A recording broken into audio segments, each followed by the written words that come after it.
تقریر ہے ان کے جو فالوورز ہیں ان کو سننے کا جو مکمل حق ہے، اور چونکہ وہ معافی بھی مانگ چکے ہیں ان کی جو بھی تقریریں تھیں، تو لہٰذا ان کی تقریر سے پابندی ختم کی جائے۔ یہ جب جو انہوں نے درخواست دائر کی، اس کے ویڈیوز کچھ معاملے جو منظر عام پر آئیں، اس کے علاوہ جو مختلف جو قانون نافذ کرنے والے ادارے یا مختلف جو لوگ ہیں وہ سرگرمی ہوئے، اور کچھ عرصے بعد ان کی جو شمس العالم صاحب ہیں، ان کی جو ہے وہ ایک ویڈیو بھی وائرل ہوئی جس میں ان کا کہنا تھا کہ وہ ان کا ایک تبلیغی جماعت سے تعلق ہے، وہ ایم کیو ایم کے کارکن نہیں ہے، لیکن وہ چاہتے ہیں کہ لوگوں کو جوڑیں، اس لیے انہوں نے کوشش کی تھی، لیکن گھر والوں نے ان کو سمجھایا بجھایا، تو لہٰذا اب اس کیس کی پیروی نہیں کریں گے۔ گزشتہ سماعت پہ بھی ہم عدالت میں موجود تھے، اس کے بعد پھر آج جب سماعت ہوئی تو chief justice Sindh high court کی کورٹ میں نہ صرف ان کے وکیل عثمان اور نہ ہی یہ خود پیش ہوئے، تو عدالت نے عدم پیروی کے یعنی کہ کیس آپ نے دائر کیا اور آپ نے اس کو فالو نہیں کیا، تو اس کے اوپر عدم پیروی کے اوپر عدالت نے یہ کیس خارج کر دیا ہے، درخواست مسترد کر دی ہے، اور وہ چونکہ خود آئے نہیں ہے اور اس کو فالو بھی نہیں کر رہے، تو اس لیے عدالت نے درخواست مسترد کی ہے۔ اس میں درخواست میں پیمر اور دیگر کو جو ہے فریق بنایا گیا تھا، لیکن اس کی ظاہر ہے پھر کوئی حیثیت نہیں ہے۔ اچھا، اس سے پہلے میں آگے بڑھوں، ایم کیو ایم اور پیپلز پارٹی کا جو اتحاد ہے، لیکن میں آپ کو الطاف حسین صاحب کا جو ٹویٹ ہے کل کا وہ آپ کو بتاتا ہوں، کیونکہ گزشتہ روز بھی جب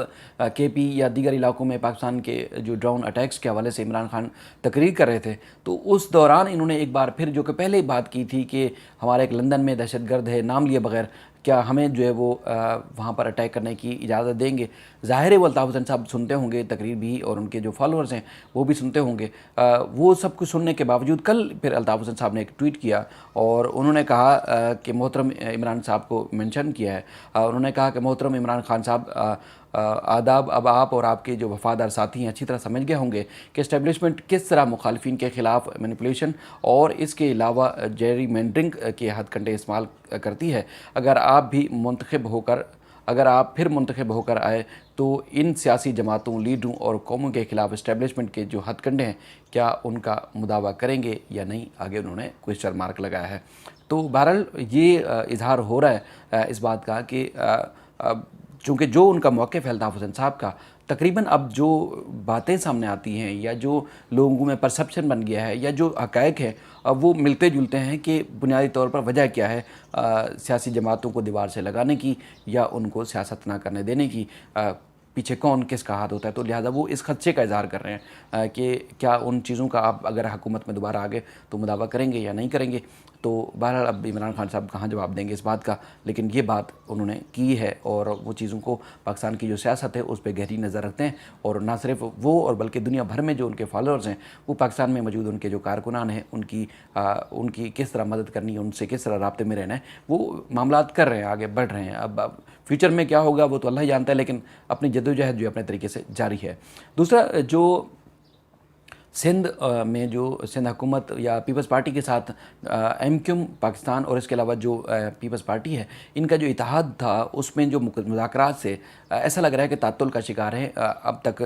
جس طرح کا لوکل باڈی سسٹم چاہتی ہے ایم کیو ایم وہ ہو نہیں پا رہا، مذاکرات اب تک جو ہے وہ کامیاب ہو نہیں پا رہے۔ تو جو بلدیاتی انتخابات کا شیڈول ہے فیز 1 اور فیز 2 سندھ میں، اس کو ایم کیو ایم نے چیلنج کیا ہے، اور جو ایم کیو ایم نے جو بے اختیار ان کا کہنا ہے کہ بلدیاتی سیٹ اپ ہے، اس میں جو انتخابات ہو رہے ہیں وہ 90 روز کے لیے ملتوی کرنے کی استدعا کی گئی ہے۔ درخواست جو ہے وہ کنور نوید جمیل،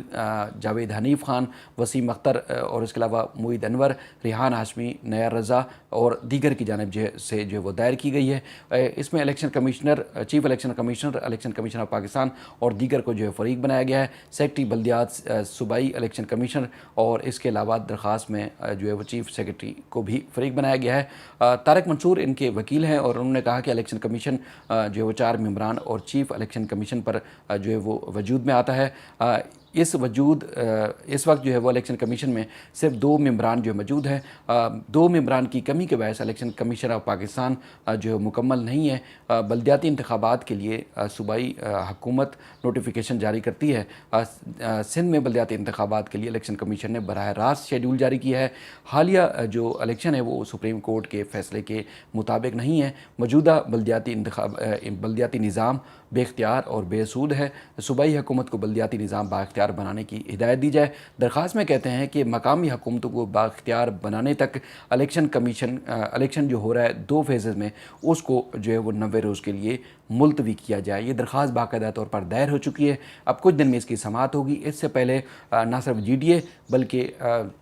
پاکستان تحریک انصاف کی جانب سے بھی درخواستیں دائر ہو چکی ہیں، نوٹسز جاری کیے گئے ہیں، لیکن اب تک الیکشن کمیشن کی جانب سے تحریری جواب جمع نہیں کیا گیا ہے، لیکن اب ایم کیو ایم کی جانب سے بھی درخواست دائر کی گئی ہے۔ اب ہم آتے ہیں حفیظ شیخ صاحب کی طرف سے۔ یہ نہ صرف پیپلز پارٹی کے دور میں بلکہ اس کے علاوہ بھی کافی متحرک ہیں، لیکن جو وزیر خزانہ کا ان کو عہدہ ملا تھا وہ پاکستان تحریک انصاف کے دور میں ملا تھا، اور محمد وابڈا ان کے وکیل ہیں۔ انہوں نے باقاعدہ طور پر گرفتاری سے بچنے کے لیے سندھ ہائی کورٹ میں درخواست دائر کی اپنے بھائی اٹارنی کے ذریعے، اور وہ چونکہ دبئی میں موجود ہیں اور پاکستان آنا چاہتے ہیں، اس لیے انہوں نے درخواست باقاعدہ طور پر دائر کی ہے۔ اور محمد وابڈا صاحب سے چونکہ میری بات ہوئی، ان کا کہنا تھا کہ 2006 میں جو پورٹ قاسم میں جو مختلف کمپنیوں کے کنٹریکٹ سے ان کے پیسے ڈیو تھے، لیکن ایف بی آر نے چونکہ موجودہ یعنی کہ سابق حکومت جو عمران خان صاحب کی تھی اس دوران جب یہ وزیر خزانہ تھے، تو اس کے بعد پھر ان کو سمری ایک بھیجی گئی کہ فلاں وقت کے یعنی کہ جب یہ وزیر خزانہ نہیں تھے تب کی ایک پیمنٹ جو ڈیو ہے، لہٰذا وہ پیمنٹ جاری کی جائے، تو انہوں نے وہ سمری منظور کی اور اس کے بعد ان کی پیمنٹ کی۔ لیکن اس کے بعد پھر نیب نے ان کے خلاف جو ہے تحقیقات شروع کر دی، اور ان کے خلاف جو ہے باقاعدہ طور پر نہ صرف ریفرنس بلکہ